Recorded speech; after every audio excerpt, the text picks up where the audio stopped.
जय हिंद। आज हम लोग है कि हम लोग पढ़ रहे थे 10th क्लास बायो लेसन 3। तो लेसन 3 में क्या पढ़ रहे थे? परिवहन।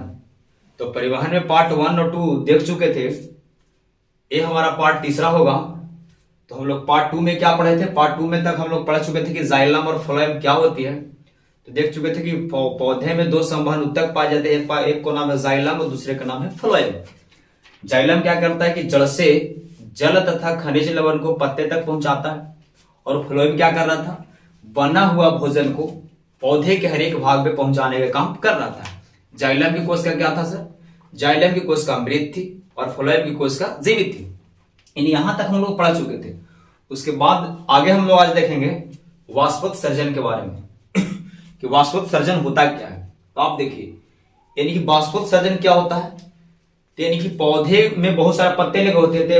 पौधे के अगर एक भी पत्ते को अगर देखें तो पौधे के पत्ते में क्या होता है कि छोटे छोटे होल होते हैं, यानी छिद्र होते हैं, और उस छिद्र को हम रंध्र बोलते हैं, और रंध्र को इंग्लिश में बोलते हैं स्टोमाटा। यानी कि पौधे के जो पत्ते हैं उस पत्ते के रंध्र से क्या होता है कि पानी जो यानी कि जब खाना यानी कि प्रकाश संश्लेषण करती है पौधे, तो प्रकाश संश्लेषण के दरमियान जल जो है उसकी उनके पौधे के पत्ते से वाष्प बनकर के मतलब जल क्या होते हैं कि उड़ते हैं ऊपर। तो यहां समझना कि वाष्पोत्सर्जन है क्या। तो यहां से देखना आपको कि यानी पेड़ की जो पत्ता है, पत्ता से जल को वाष्प बनकर बाहर निकलने की क्रिया को, चाहे वायुमंडल में जाने की क्रिया को हम वाष्पोत्सर्जन कहते हैं। फिर से देखिए, वाष्पोत्सर्जन किसे कहते हैं? तेरी देखिए क्यों, चलिए पेड़ है, पेड़ की पत्ता है, पत्ता में छोटे छोटे छिद्र होते हैं, उसको बोलते हैं रंध्र, इंग्लिश में स्टोमाटा कहते हैं। इस रंध्र के माध्यम क्या होता है कि जल जो है वाष्प बनकर वायुमंडल में चली जाती है, चाहे ढेर बोलता है बाहर निकल जाती है। बात दोनों एक ही है, बाहर निकले कि मतलब वायुमंडल में जाएगा पत्ता से। तो आपसे कहेंगे वाष्पोत्सर्जन किसे कहते हैं, चाहे वाष्पोत्सर्जन से आप क्या समझते हैं? तो आपको बोलना है कि पेड़ के पत्ते से जल को वाष्प बनकर बाहर निकलने की क्रिया को हम वाष्पोत्सर्जन कहते हैं। चाहे ढेर अगर कोई बच्चे इसको परिभाषा बोले से कि पेड़ के पत्ते से जल को वाष्प बनकर वायुमंडल में जाने की क्रिया को हम वाष्पोत्सर्जन कहते हैं। बात एक ही है, बस खाली समझने का आपको फिर है। तो यहां से हम देख लें कि वाष्पोत्सर्जन होता क्या है। तो पेड़ के पत्ता से जल को वाष्प बनकर वायुमंडल में निकलने की क्रिया को हम वाष्पोत्सर्जन कहते हैं, चाहे ढेर बोले बाहर निकलने की क्रिया को हम वाष्पोत्सर्जन कहते हैं। तो देखिए वही परिभाषा है लिखे हैं, एक बार देख लीजिए। वाष्पोत्सर्जन किसे कहते हैं? तो आंसर लिखे पेड़ के पत्ते से जल को वाष्प बनकर बाहर निकलने की क्रिया को हम वाष्पोत्सर्जन कहते हैं। अब देखिए, यहां से देखिए कि जो भी पौधे यानी वाष्पोत्सर्जन समझ चुके आप कि पेड़ के पत्ता से पानी बाहर निकलेगा वाष्प के रूप में, उसको हम वाष्पोत्सर्जन कहते हैं। यहां से देखना है आपको कि पेड़ जो है जितना पानी अंदर लेता है, मतलब जड़ से वो खींचता है पानी, उसका मात्र 10% यूज करता है। यूज का मतलब क्या होता है सर? उपयोग करता है, मतलब काम में लेता है। और उसका बाकी जो 90% जल होती है वो जो है वाष्प के रूप में वायुमंडल में चली जाती है। तो आपसे अगर सवाल आए कि ये पौधे जो है जितना जल मतलब ग्रहण करता है उसको कितने प्रतिशत प्रयोग करता है, चाहे उपयोग करता है, तो आंसर टिक करना है आपको 10%। पूछे कि कितने परसेंट जल जो है वाष्प बनकर उड़ जाती है, आंसर टिक करना है बाबू 90%। इसके बाद देखिए, इसके बाद अगला देखे थे हम लोग जाइलम फ्लोएम के नीचे था जो मूल रोम, जड़ में छोटे छोटे रोएं होते हैं उसे हम मूल रोम कहते हैं। तो वो क्या करता है कि जल का अवशोषण करता है। किस विधि से? प्रसरण विधि से। सवाल आएगा कि जो मूल रोम जो है जड़ का अवशोषण करता है, मैंने खींचता है, वो किस विधि से? आंसर आपको टिक करना है प्रसरण विधि से।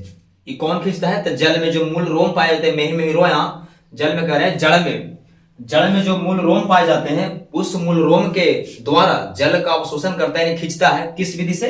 आंसर करेंगे प्रसरण विधि से। अगला देखिए, उसके बाद देखे थे कि जल में जो है खनिज लवण होते हैं। खनिज लवण कौन कौन हो सकते हैं?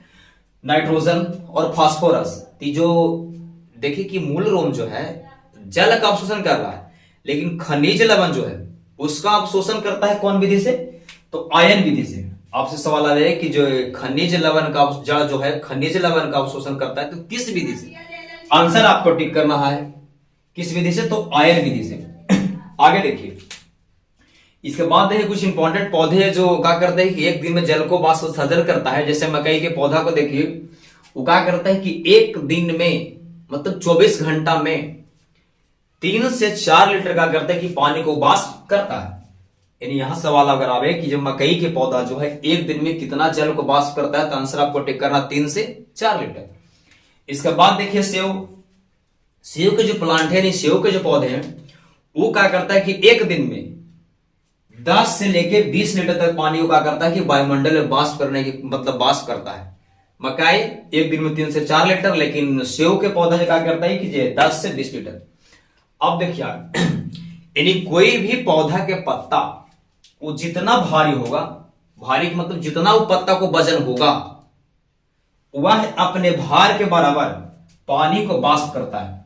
यहां वही लिखे हैं कि एक पत्ता जो है 1 घंटा में, अगर सवाल करें कि कोई पत्ता जो है 1 घंटा में कितना जल को वाष्प कर सकती है, तो अपने भार के बराबर। मतलब सर मान लीजिए कोई पत्ता जो है मान लीजिए 100 ग्राम के पत्ता 100 ग्राम के बात कर रहे हैं, तो 1 घंटा में 100 ग्राम मतलब क्या करेगा, जल को वाष्प कर देगा। अगर कोई पत्ता 200 ग्राम के रहेगा सर, वो 1 घंटा में 200 ग्राम का करेगा कि जल को वाष्प करेगा। यहां से समझ चुके आप कि कोई पत्ता जो है जितना उसको वजन होगा उतना पानी 1 घंटा में क्या करेगा कि वायुमंडल में पानी को वाष्प क्या करेगा, छोड़ेगा। इसके बाद देखिए अगला पॉइंट थोड़ा भी है कि एक पेड़ मतलब कोई प्लांट अपने भार के मतलब वो पेड़ जितना भार रहेगा वो अपने भार के 100 गुना वो अपने पूरे जीवन में पौधा जब तक जिंदा रहेगा, जब तक वो अपने भार का 100 गुना जल को क्या करता है सर, वाष्प करता है। इसका मतलब नहीं समझ में आ रहा। इसका मतलब आप कहना चाह रहे हैं कि मान लीजिए कि प्लांट है, तो प्लांट मान लीजिए कि 100 किलो के, एक बात तो 100 किलो के प्लांट है मैंने पौधा है, तो कह रहे अपने भार के, तो मान लीजिए 100 किलो के है, तो कह रहे जितना उसको भार होगा उसको 100 गुना, देख रहे फिर से 100 से गुना कीजिए, यानी एक कितना है, इकाई दहाई सैकड़ा हजार 10,000, यानी कि अगर कोई पौधे 100 किलो के है यानी 100 केजी के है, तो एक 100 गुना यानी देखिए कितना हो जाएगा, इकाई दहाई सैकड़ा हजार 10,000, 10,000 लीटर वो पानी क्या करेगा, वाष्प करेगा पूरे अपने जीवन भर, मतलब जब तक वो रहेगा जिंदगी भर। यहां समझ चुके अगर सवाल आए, क्योंकि प्लांट जो है अपने जीवन भर वो अपने जीवन भर माने पूरे जिंदगी भर वो कितने पानी को वाष्प कर सकता है, तो जितना उसको भार होगा वो अपन भार के 100 गुना। अगर रहेगा पौधा 5 किलो के, तो अगर हम 100 से गुना कीजिए तो 500 लीटर वो पानी छोड़ेगा। ऐसा अगर कोई पौधा रहे 10 किलो के, तो अपने जीवन में कितना करेगा, तो 10 में 100 से गुना करिए 1000 लीटर। यहां तक समझ चुके आप। यहां से समझे फिर एक आता है सवाल सबसे भी आई कि वाष्पोत्सर्जन, तो देख लीजिए कि वाष्पोत्सर्जन क्या हो रहा है कि पत्ता से जल बाहर निकल रहा है, वायुमंडल में जा रहा है, उस क्रिया को हम वाष्पोत्सर्जन कहते हैं।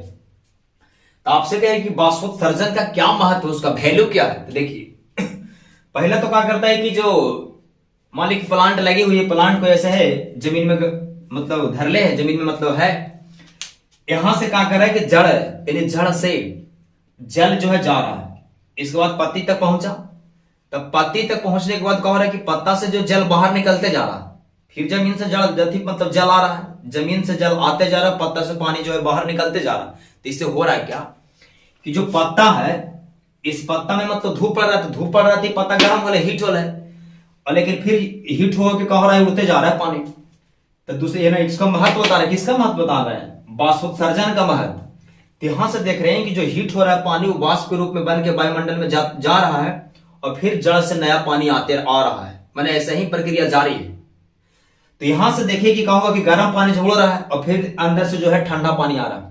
तो इससे क्या होगा, पौधा के उसका तापक्रम माने टेम्परेचर संतुलन बना रहेगा। संतुलन का मतलब बैलेंस, ना उस थी मतलब पौधा के ना तो खूब टेम्परेचर हाई होगा और ना टेम्परेचर मतलब तापमान कम होगा। यहां से समझे हम कि वाष्पोत्सर्जन का महत्व पहला है कि पौधे का तापमान संतुलन रहेगा, संतुलन का मतलब बराबर रहेगा, ना ज्यादा होगा और ना कम होगा। किसका, वाष्पोत्सर्जन का महत्व पहला कि पौधे का तापमान संतुलन रहेगा। दूसरा देखिए महत्व दूसरा जो है लिखे वही लिखे कि तापक्रम का संतुलन बनाए रखता है, कौन, वाष्पोत्सर्जन से, यानी पौधे का टेम्परेचर बना रहता है, ना कम रहता है ना बेसी।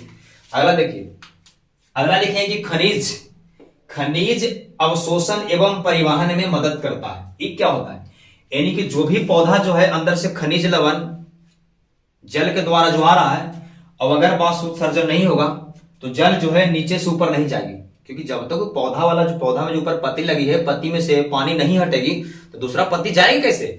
तो क्या होता है कि ऊपर वाला पानी हट गया तो जो जल में नीचे लगा, जल में जो नीचे है खनिज लवण, वह क्या करता है कि फिर धीरे धीरे ऊपर जाता है, ऊपर से पानी हटते जा रहा है, उसका पौधा जो है वो खनिज लवण को उपयोग कर रहा है, फिर नया खनिज लवण जा रहा है और इसी प्रकार प्रक्रिया चलते रहता है।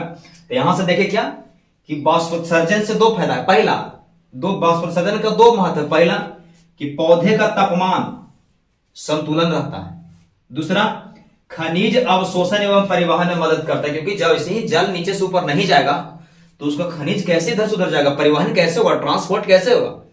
यानी कि बाष्पोत्सर्जन का महत्व दो है। पहला कि पौधे के तापमान में संतुलन बना रहेगा, दूसरा खनिज लवण एवं परिवहन में क्या होता है कि मदद होता है। ठीक है, यह अगर बात समझिए। अगला इसके बाद थोड़ा भी खाद्य पदार्थों का स्थानांतरण क्या है, खाद्य पदार्थों का स्थानांतरण क्या है।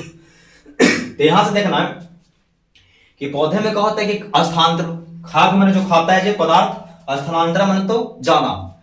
तो यहां से देखिए कि पौधे में जो है जो पदार्थ वो खाता है, पौधा मतलब जो खनिज को उपयोग करता है उसको बोलते हैं खाद्य पदार्थ। यानी कि पौधे को वही लिखे, पौधे में खाद्य पदार्थों का स्थानांतरण एक स्थान से दूसरे स्थान तक आने जाने की क्रिया को हम खाद्य पदार्थों का स्थानांतरण कहते हैं। मतलब कहना ही चाह रहे, इसको सिर्फ समझिए, कहना ये चाह रहे कि खाद्य पदार्थों का स्थानांतरण क्या है, चाहे इससे आप क्या समझते हैं। तो आप देखिए, यानी पौधे में जो भी खाद्य पदार्थ है वह एक स्थान से दूसरे स्थान तक आ रहा है और जा रहा है।